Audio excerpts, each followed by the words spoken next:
എല്ലാവർക്കും നമസ്കാരം. ഇതേ അറിവും വിജ്ഞാനവും കൂടിയ ആൾക്കാർക്ക് വേണ്ടിയിട്ടുള്ള വീഡിയോ അല്ല, സാധാരണക്കാർക്ക്, പാവപ്പെട്ടവർക്ക്, ഇച്ചിരി അറിവും വിജ്ഞാനവും കുറഞ്ഞവർക്ക് വേണ്ടിയിട്ടുള്ള ഒരു വീഡിയോ ആണ്. തീർച്ചയായിട്ടും ഈ വീഡിയോ അവരിലേക്ക് എത്തിക്കാൻ എല്ലാവരും സന്മനസ് കാണിക്കുകയാണെങ്കിൽ ഒത്തിരി നന്ദിയും സന്തോഷവും കടപ്പാടും ഒക്കെ ഉണ്ടാവും എല്ലാവരുടെയും. കാര്യം വേറൊന്നുമല്ല, ഈ ഓൺലൈൻ തട്ടിപ്പ്, അതായത് പേഴ്സണൽ ലോൺ, നമ്മുടെ പ്ലേ സ്റ്റോറിൽ നിന്നും യൂട്യൂബിൽ നിന്നുമൊക്കെ എടുക്കുന്ന ഒരുപാട് തേർഡ് പാർട്ടി ആപ്പുകളിൽ നിന്നും പേഴ്സണൽ ലോൺ എടുക്കുന്ന ഒരു സംവിധാനം ഇപ്പോൾ നടന്നുകൊണ്ടിരിക്കുകയാണ്. അതിനുപരി ഏറ്റവും വലിയ തട്ടിപ്പായി മാറിക്കൊണ്ടിരിക്കുകയാണ്.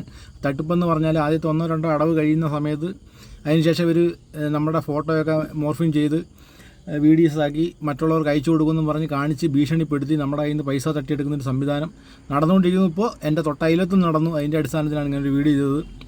ഇത് ഇപ്പോഴും അറിയാവുന്ന, വീണ്ടും പറയുകയാണ്, അറിയാവുന്നവർക്കെല്ലാം അറിയാം. ഇത് അറിയാൻ വയ്യാത്ത 10,000 കോടിക്കണക്കിന് നമ്മളെ കേരളത്തിലെ 3.5 കോടി ജനങ്ങളിൽ കോടിക്കണക്കിന് ജനങ്ങൾ ഇപ്പോഴും ഇത് അറിയത്തില്ല എന്നുള്ളൊരു വാസ്തവമാണ്. തീർച്ചയായിട്ടും ഈ വീഡിയോ അവരിലേക്കൊക്കെ എത്തട്ടെ. അങ്ങനെ ഒരു ലോണ് നമ്മളൊരു പലിശക്കാരൻ്റെ നിന്ന് പലിശയ്ക്ക് എടുക്കുകയാണെങ്കിൽ പോലും തീർച്ചയായിട്ടും ഇങ്ങനെയുള്ള തേർഡ് പാർട്ടി ആപ്പുകളിൽ നിന്നും ലോൺ എടുത്ത് നമ്മൾ വഞ്ചിക്കപ്പെടാതിരിക്കാൻ വേണ്ടിയിട്ട് ശ്രമിക്കുക. നമ്മുടെ ജീവൻ തന്നെ അപകടത്തിലായി പോകുന്ന, നമ്മുടെ മാനം പോയി കഴിഞ്ഞാൽ പിന്നെ നമുക്ക് എന്ത് ചെയ്യാൻ പറ്റും? അപ്പോൾ അങ്ങനെയുള്ള അത് മാനം പോയി കഴിഞ്ഞാൽ എന്ത് ചെയ്യാൻ പറ്റുമെന്ന് വെച്ചാൽ ഇത് ഫേക്ക് ആണെന്നുള്ള കാര്യം എല്ലാവർക്കും അറിയാം. അതുകൊണ്ട് ഇങ്ങനെ ഒരു സംഭവം ഉണ്ടായിക്കഴിഞ്ഞാൽ നിങ്ങൾ ഒരിക്കലും ടെൻഷൻ അടിച്ച് പേടിച്ച് ആവശ്യമില്ലാത്ത ഒരു പ്രവൃത്തികളും ചെയ്യാതിരിക്കുക. ആദ്യം തന്നെ ബാങ്കിൽ വിവരം അറിയിക്കുക. അതിനുശേഷം പോലീസ് സ്റ്റേഷനിൽ പോയിട്ട് സൈബർ സെല്ലിലും പോലീസ് സ്റ്റേഷനിലും പരാതി കൊടുക്കുക. അതിനുശേഷം നിങ്ങൾ ഈ സിം ഉപയോഗിക്കാതിരിക്കുക. അവരുമായിട്ട് മറ്റു കോൺടാക്റ്റുകൾ ഇല്ലാതിരിക്കാൻ വേണ്ടിയിട്ട് ശ്രമിക്കുക.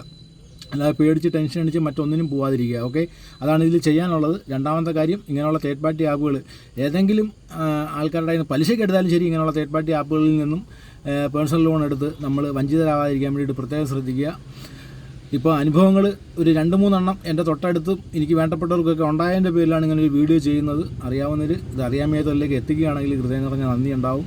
അപ്പോൾ ഒന്നുകൂടി പറയട്ടെ, ഇങ്ങനെയുള്ള ആപ്പുകളിൽ നിന്നും ലോൺ എടുത്തിട്ട് ഏതെങ്കിലും ഭീഷണിയോ നമ്മളെ വിരട്ടി കാണിച്ചിട്ട് പണം തട്ടിയെടുക്കാനോ ശ്രമിക്കുന്നു എന്നുണ്ടെങ്കിൽ നിങ്ങൾ ഒരിക്കലും പേടിച്ച് ടെൻഷൻ അടിച്ച് ഇല്ലാത്ത പണം ഉണ്ടാക്കി അവന്മാർക്ക് കൊടുക്കാനായിട്ട് നിൽക്കരുത്. എത്രയും പെട്ടെന്ന് പോലീസ് സ്റ്റേഷനിൽ വിവരം അറിയിക്കുക, സൈബർ സെല്ലിൽ വിവരം അറിയിക്കുക, നമ്മുടെ ബാങ്കുമായിട്ട് ബന്ധപ്പെടുക. ഇത് മൂന്നും ചെയ്തതിന് ശേഷം നിങ്ങൾ ധൈര്യമായിട്ട് നിൽക്കുക. അല്ലാതെ ഇവർക്കൊന്നും നമ്മളെ ഒന്നും ചെയ്യാനൊന്നും പറ്റത്തില്ല. നമ്മുടെ മനസ്സ് വിടാതെ ധൈര്യമായിട്ട് നിൽക്കാൻ വേണ്ടിയിട്ട് ശ്രമിക്കുക. അതുപോലെ തന്നെ ഇനി ഇങ്ങനെയുള്ള ആപ്പുകളിൽ നിന്നും ആരും പേഴ്സണൽ ലോണുകളൊന്നും എടുത്ത് വഞ്ചിതരാകാതിരിക്കുക. അതുപോലെ ലിങ്കുകൾ ഇങ്ങനെയൊക്കെ അയച്ചു തരുന്ന ലിങ്കുകളൊന്നും ഒരിക്കലും ഒരു കാരണവശാലും open ആക്കാതിരിക്കുക.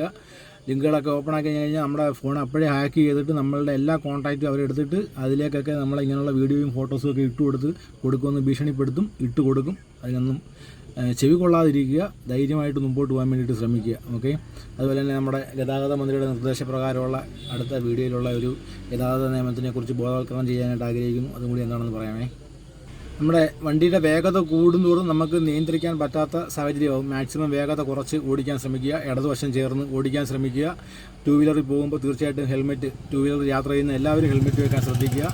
Seat belt, 4 വീലറിൻ്റെയൊക്കെ seat belt നിർബന്ധമായിട്ട് ഇടാൻ വേണ്ടിയിട്ട് ശ്രദ്ധിക്കുക. ഇതിലൊക്കെ ഒരുപാട് സേഫ്റ്റി ഉണ്ടെന്നുള്ള കാര്യം നമ്മൾ ഓരോരുത്തരും മനസ്സിലാക്കുക. വീണ്ടും കാണാം. നന്ദി, നമസ്കാരം. Okay, thank you.